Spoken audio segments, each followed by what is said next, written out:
The US just dropped $250 million worth of bombs on Iran last night alone, and tonight they're planning to spend another couple hundred million. And their target, a tiny but mighty piece of land called Karg Island. Let's get into it. So the guy in the White House said that he will, quote, hit Iran very hard tonight, end quote. He told Fox News that the US military dropped $250 million worth of bombs on Iran last night alone, and this comes after the US claimed that Iran shot down an Apache helicopter that was in Iranian territory near the Strait of Hormuz.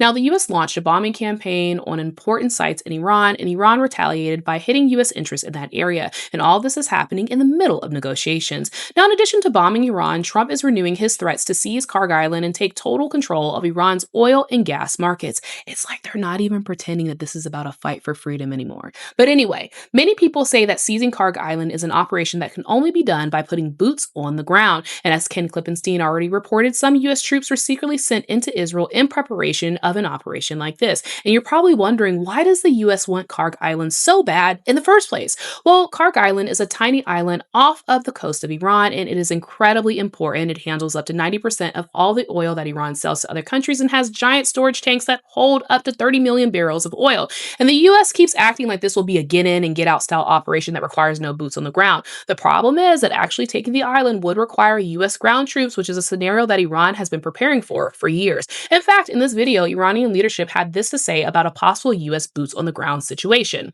No, we are waiting for them. You were waiting for the US military to invade the ground troops?